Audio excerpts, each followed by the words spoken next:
Once we opened our eyes to this world, we all started with crying. But think how life could have been if all that we did in our entire lifespan was crying, till the last breath.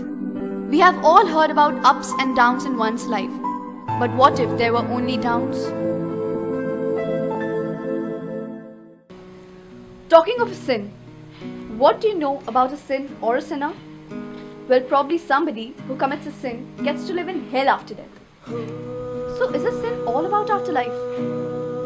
What if somebody commits a sin just to protect one's life? Just to live this life? What if it is mandatory for someone to commit a sin? What if one decides to sell her own body? What do you call it? A sin? A conscious sin? Well, I call it the flesh trade.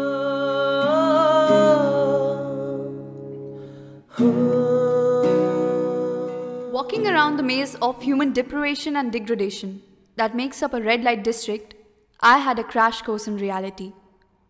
None of the women I encountered had an iota of the rebelliousness that her counterparts projected in popular media. They were no Chameli or Chandramukhi. These prostitutes were broken women, looking scared, caged in brothels. These women have mastered the art of keeping the body away from the soul. This was slavery at its crudest form, flourishing in the middle of a city. And there are red light areas like this in every city, town and village in this country. हमारे पास लड़का है, आपके भाई के साथ शादी कीजिएगा। हमारे पास बेटी है, आपके भाई के साथ नहीं शादी कीजिएगा। हमारे पास बेटा है, आपके बहन के साथ नहीं शादी कीजिएगा। Breaking any age-old tradition is not easy for a woman, particularly if she happens to be from rural India. That is much more difficult if she is born in a village where it is customary for every daughter to follow in her mother's footsteps and join the oldest profession in the world.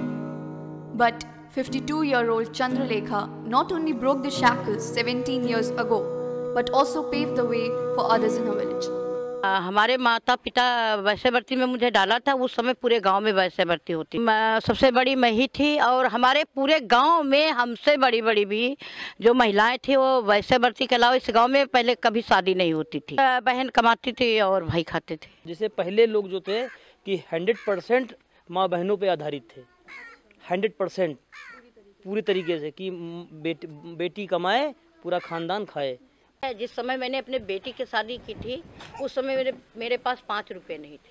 बहुत सारे लोगों ने कहा कि तुम वैसे भर्ती में डाल दो उस बेटी को। अच्छा, आपसे भी कहा गया? मुझसे भी कहा गया, लेकिन मैंने ये भी मैंने दृढ़ संकल्प किया जो जिंदगी हमारी बेटी इसमें नरक में दलदल में फंसी है, अपने बेटी को कभी हरगिज नहीं होने दूंगी, चाहे पत्तल पे पैर इसके पूछ दूँ।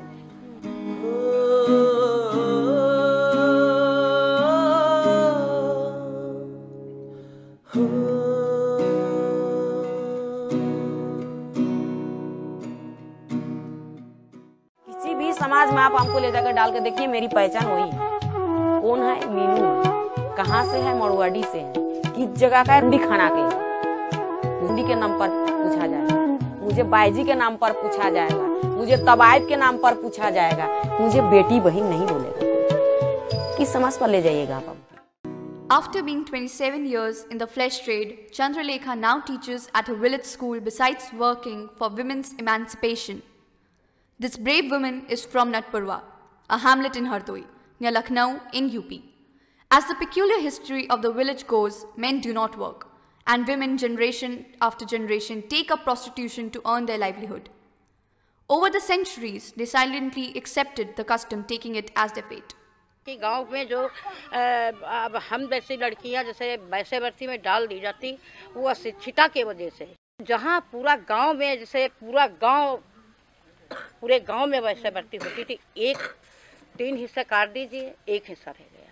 धीरे धीरे करके उन लोगों के अंदर जब ज्योति जगेगी अपने आप में शिक्षा की, उस समय लोग भी बदल जाएंगे। सावन बीते बरस, सावन बीते बरस, जो ना आया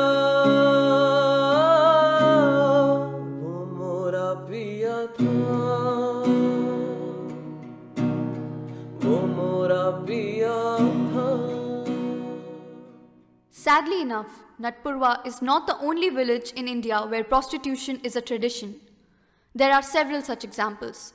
Bidia, which is a lower caste community in Rajasthan and Madhya Pradesh, young girls, often in their teens, engage in prostitution with the consent of the community. ये 4 महीना के बीच में मैं एक कमरा मांगने गए थे गांव में, हमें कमरा नहीं दिया तो हमको समाज में यहाँ से उठा के समाज में फेंक देगी तो समाज क्या हमको रोटी देगा, हमारे बच्चों को पढ़ने देगा। Where illiterate women like Chandralekha think that education could be the only power that could rescue such women from their profession, Ajit Singh, president of Guriya, an NGO that works for the upliftment of sex workers in Varanasi, thinks different. Even with education you cannot change. Education in isolation you cannot change, because if you don't find the criminal nexus, if you don't find the crime involved, if you don't find the slavery of the women in the red light area and the control by the brothel keepers and pimps and traffickers, then you can never make a change in the red light area. For all of this, and we thought we were just making educated prostitutes, that's all. Once the children are educated, the brothel keepers and the pimps pull the child into prostitution, and I don't do anything. Because the whole system is like, the structurally these criminals are in control over the women and of course their children. मैं यही बनी हूँ, यही तबाइब बनी हूँ, यहीं पर हमारी धंधा है, यहीं पर हमारी नाच गाना है, यही हमारी रोजी रोटी है, यही हमारी बच्चा है, यही हमारी घर है, यही हमारी जिंदगी है। मैं यहीं रहूँगी।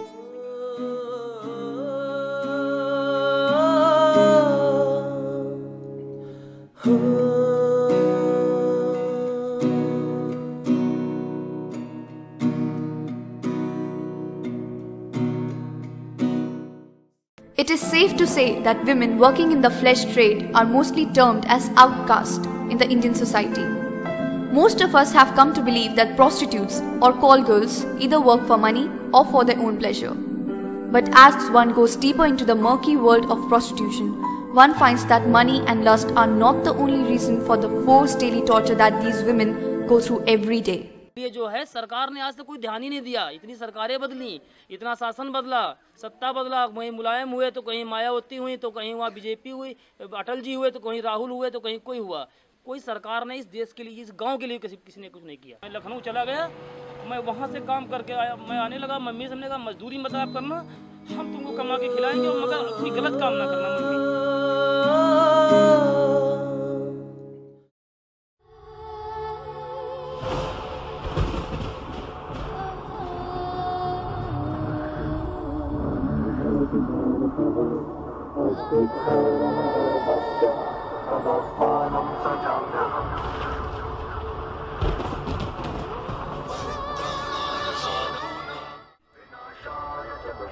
If there is some God, He must have made us all equal. Then why this discrimination? Why can't we just accept the reality? Why can't we accept the flesh trade as just another profession? Because the society won't allow it. But who makes the society? Is it not us? Aren't they a part? And fine, if it's really that tough, just provide them with some alternatives. But sadly, even that's not possible at our part. Life is harsh. It believes in playing cruel games. Games that spoil you. Games that destroy you. Games that snatch away the substance in you. It is not really interested in a consensual intercourse, but it rather would like to stalk you. Stalk you like a wannabe rapist. And finally, when humans give in, life plays its dirty game. The game that makes you feel pregnant. Pregnant with responsibilities. Pregnant with emotions. Pregnant with the harsh realities of life. And then one day, this pregnancy suddenly forces you into committing a conscious sin. One of those sins is this flesh trade. We say it's wrong. We say it's criminal. We say it is against the norms. But what do? Simply nothing but ignore.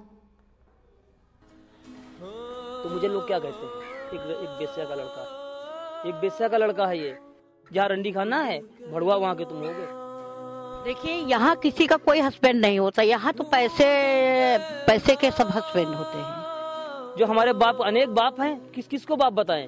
तो इसलिए directly आदमी कह देता पैसा बाप है।